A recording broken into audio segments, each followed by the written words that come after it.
Hello, good morning दोस्तों। और धर्म ऑनलाइन क्लासेज में आपका स्वागत है। देखो, बीएससी पार्ट फर्स्ट है बॉटनी का। आज अपना जो नेक्स्ट टॉपिक है वो है diversity in plant based on the nature of stem. तनों की प्रकृति के आधार पर पौधा विविधता। तनों की प्रकृति के आधार पर तनों की प्रकृति के आधार पर पादप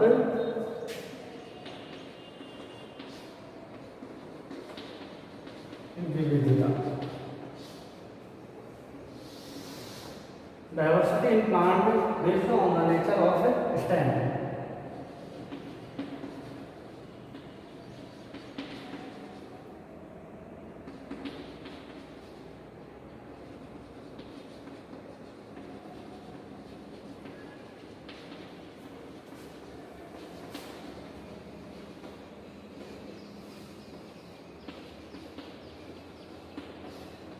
देखो, अपन ने पिछले वीडियो में देखा था कि उनके स्वभाव के आधार पर तनों को मुख्य रूप से 3 भागों में डिवाइड किया: शाख, झाड़ी और वृक्ष।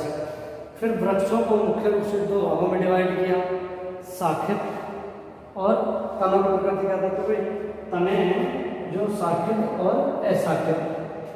अब इसमें अपन तनों की प्रकृति के आधार पर पादप विविधता पढ़ रहे हैं। आज का जो वीडियो है diversity in plant based on the nature of stem, कि तनों की प्रकृति के आधार पर पादप विविधता।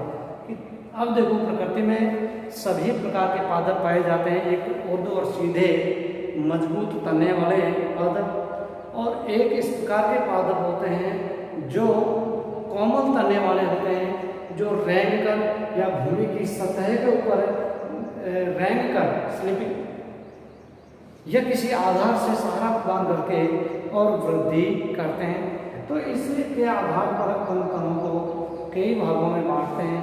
तो नंबर 1 है दुर्बल स्तंभ युक्त पादप। भरे गए दुर्बल स्तंभ युक्त पादप। अब देखो, इसमें दुर्बल और कमजोर। दुर्बल स्तंभ युक्त पादप क्या होते हैं? ये इस प्रकार के पादप कि इनके तने इतने कमजोर होते हैं कि ये पादप भाग को सीधा खड़ा नहीं रख सकते।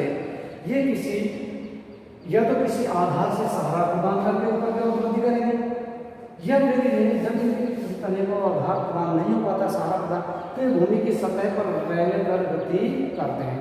तो इस प्रकार के तने जो उनके तने कोमल होते हैं, कमजोर होते हैं, जो पादप को सीधा खड़ा नहीं रख सकते, वो कहलाते हैं दुर्बल स्तंभ युक्त प्लांट्स। अब इसमें कई सारे पादप आएंगे, इनको भी कई भागों में डिवाइड किया गया है कि अनुसर्गी,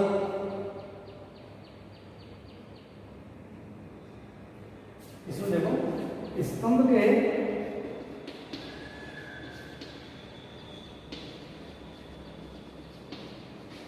दुर्बल एवं कोमल होने के कारण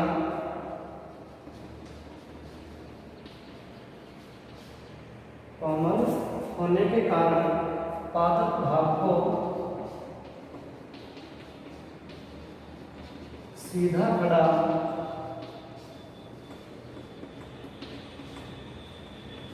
नहीं कर सकते।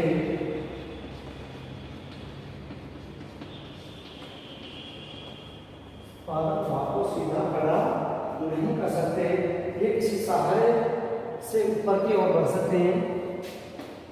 ये किसी सहारे से ऊपर की ओर बढ़ सकते हैं।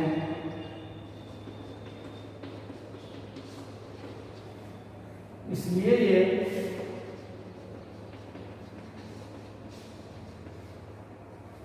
दुर्बल स्तंभ युक्त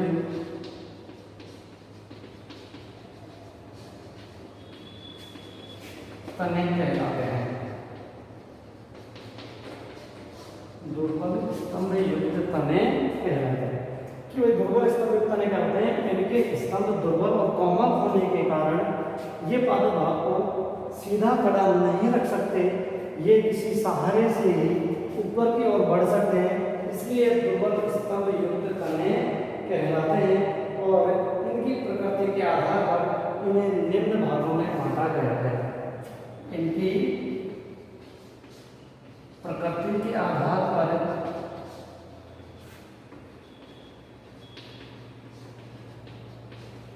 इन्हें निम्न भागों में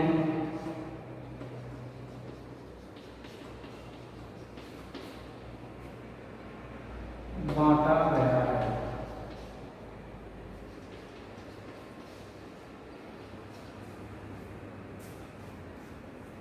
नंबर 1 है, इसमें भी नंबर 1 है विसर्पी या घसीट कर, अनुसर्पी या घिसटने वाली बात है। अनुसर्पी या घिसटने वाले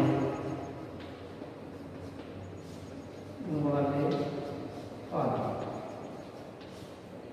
अब देखो इसमें क्या होते हैं कि ये अनुसर्पी रैंक कर गति करने वाले पादप होते हैं। ये अनुसर्पी पादप है। ट्रेलर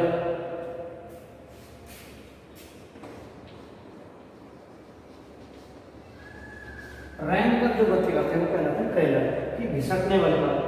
ये इस प्रकार के दुर्लभ स्तंभ कमजोर तने वाले पादप होते हैं जो भूमि पर रैंक कर गति करते हैं, परंतु उनकी पर्व संधियों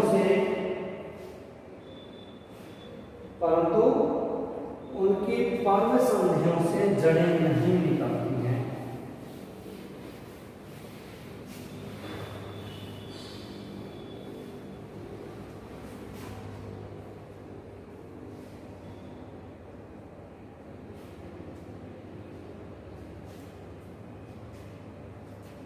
ट्रेलर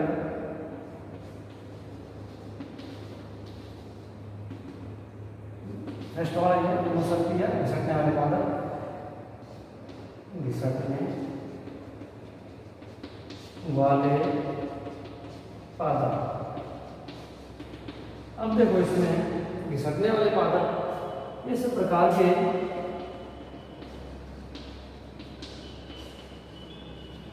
दुर्बल तने युक्त पादप है। तने युक्त पादप रैंक कर गति करते हैं, रैंक कर गति करते हैं, परंतु इनकी पर्व संधियों से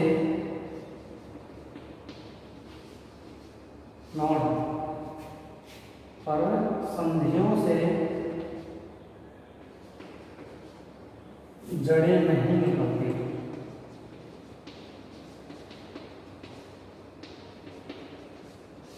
जड़ें नहीं निकलती हैं कि भाई इनकी जैसे बेसेला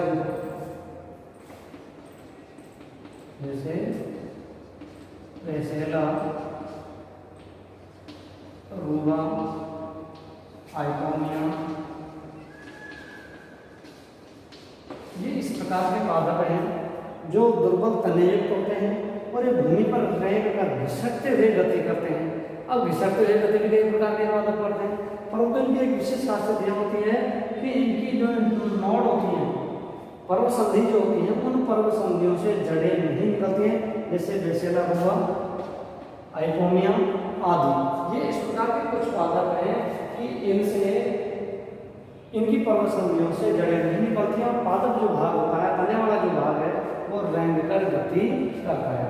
अब नेक्स्ट इसका जो टाइप है वो है विसर्पी। दूसरा है विसर्पी।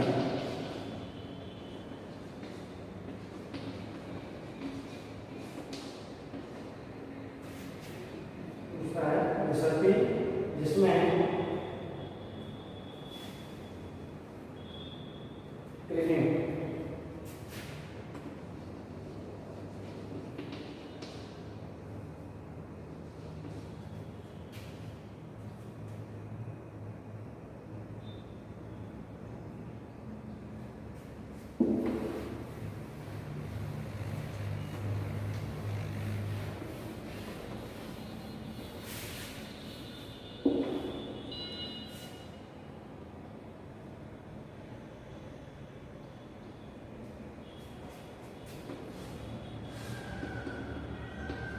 अब देखो इस प्रकार के दुर्बल स्तंभ युक्त पादप रेंग कर गति करते हैं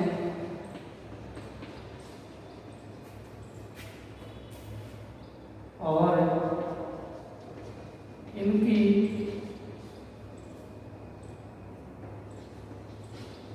पर्व संधियों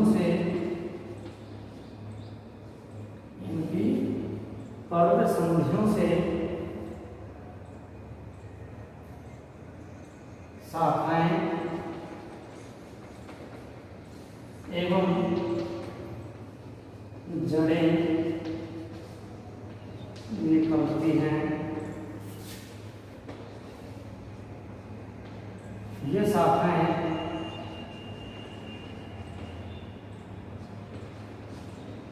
चारों ओर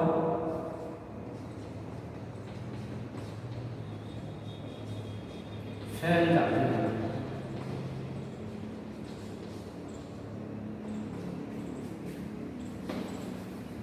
अब देखो इसमें सारे ही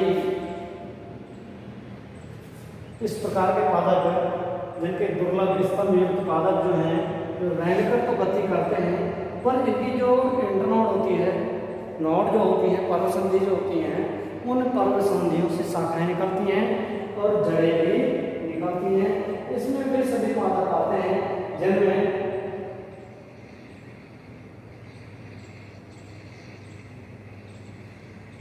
भूस्थाली है, अंतर भूस्थाली है, जैसे पौधीना है, दूब है। ये इस प्रकार के पादप पौधीना आपने देखा होगा, भूस्थाली है कि रेंग कर गति करता है, उसकी जो जैसे इस प्रकार के प्लांट्स हैं, इस पर ये इसकी जो इंटरनोड होती हैं, इन इंटरनोड से शाखाएं भी निकलती हैं। ये शाखाएं आगे वृद्धि चारों ओर वृद्धि कर जाती हैं तथा इनसे जड़ें भी निकलती हैं।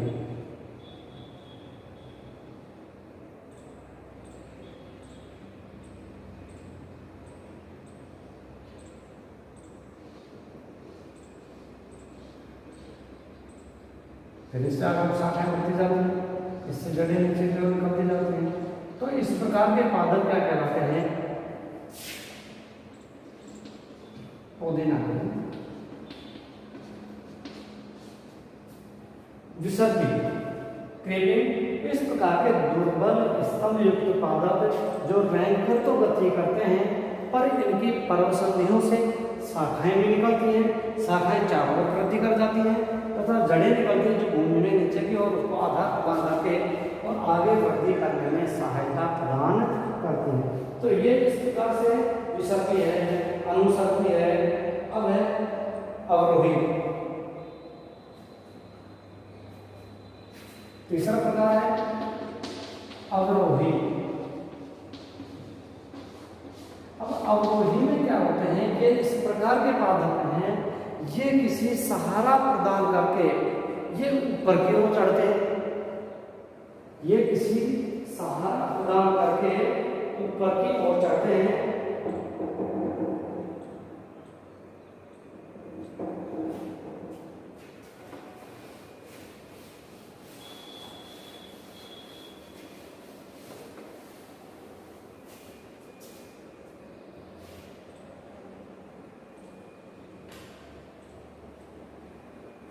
देखो अवरोहित इस प्रकार के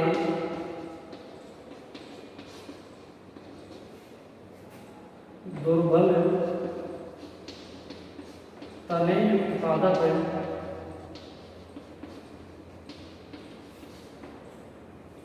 जो कुछ दूरी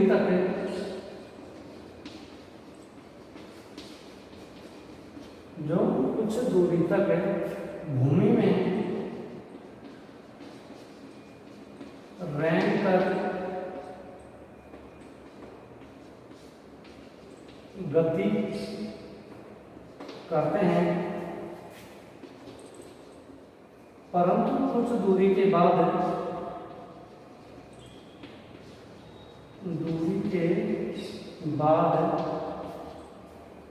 वे ऊपर की ओर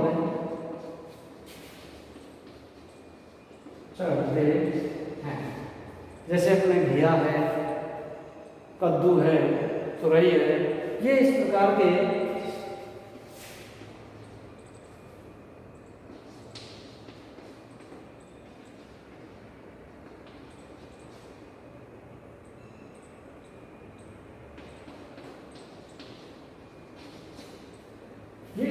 अवरोहित ध्रुवक तने पादप होते हैं। भूमि में कुछ सतह तक तो घेरे रहकर गति करते हैं, पर कुछ दूर जाने के बाद जैसे वो सहारा प्रदान होता है उसके बाद ही ऊपर की ओर चढ़ना प्रारंभ कर देते हैं, इसलिए कहलाते हैं आरोही तने, क्लाइंबर। तो इस प्रकार इन पादपों को आरोही पादपों को भी कई भागों में डिवाइड करते हैं। तंतु आरोही पादप, इनमें तंतुनुमा संरचना, तंतु आरोही पादप जैसे बेल वाले जो घिया हैं, तुरई हैं, इनमें क्या होता है तंतुनुमा संरचना निकलती है, और उस तंतुनुमा संरचना में जैसे स्पर्श करके संवेदनशील होता है तंतु, जैसे ही कोई सहारा प्रदान होता है उसके लिपट के और ये पादप को सहारा प्रदान करके ये ऊपर की ओर उसको चढ़ाने में सहायता प्रदान करते हैं। ये होगा आसंदी आरोही पादप है। तो इस प्रकार से तंतु आरोही पादप, मूल आरोही पादप, तो ये कई भागों में इनको फिर आरोही पादप को कई भागों में मूल आरोही पादप, तंतु आरोही पादप। तो इस प्रकार से ये आरोही पादप होते हैं, ये ऊपर की ओर किसी सहारा प्रदान करने में सहायता प्रदान करते हैं। तो ये इस प्रकार से ये अपना टॉपिक है कि तनों की प्रकृति के आधार पर पादपों में जो विविधता है वो अपन ने आज पढ़ा, जिसको अपन ने मुख्य रूप से कई भागों में बांटा। दुर्बल स्तंभ युक्त वे तने जो भूमि की सतह पर कुछ रैंक कर जो गति प्रदान करते हैं उसके आधार पर, क्योंकि इनका तना इतना कोमल होता है, हरे रंग का होता है, जो पादप को सीधा कदा मजबूती प्रदान नहीं कर सकता, इसलिए इस तनों को कई भागों में अपन ने बांटा। विसर्पी रैंक कर गति करते हैं और इनकी पर्व समूहों से दांत से शाखाएं नहीं निकलती हैं। एक है आरोही, ये किसी दुर्बल तने पादप है जो किसी सहारे के द्वारा ये ऊपर की ओर वृद्धि करते हुए पादप को सहारा प्रदान करके और ऊपर चढ़ाने में सहायता प्रदान करने, जैसे घिया है, कद्दू है, आरोही पादप में आते हैं। और इनमें तंतु शाखन, मूल शाखन, पत्ती शाखन, इनको भी फिर कई भागों में बांटा गया है। तो ये इस प्रकार से पादपों को उनकी दुर्बल तनों की प्रकृति के आधार पर कई भागों में डिवाइड किया गया है। तो ये पादपों में विविधता, आज ये अपना चैप्टर भी समाप्त होता है कि पादपों में अपने आवास के आधार पर विविधता, मृदा और जल की आवश्यकता के आधार पर विविधता, पादपों के स्वभाव के आधार पर विविधता, तनों की प्रकृति के आधार पर विविधता, तो कई प्रकार के, और यही अपना चैप्टर था डायवर्सिटी इन प्लांट और पादपों में प्रारूपीय विविधता। तो पादपों में किस प्रकार से कौन कौन सी विभिन्नताएं पाई जाती हैं, जिसके आधार पर अपन पादपों को अलग अलग श्रेणी में डिवाइड कर सकें। वो डिवाइड श्रेणी करने का ये कारण है हमने बता दिया, और इनमें से एक क्वेश्चन आ सकता है। तो आज की वीडियो में बस इतना ही।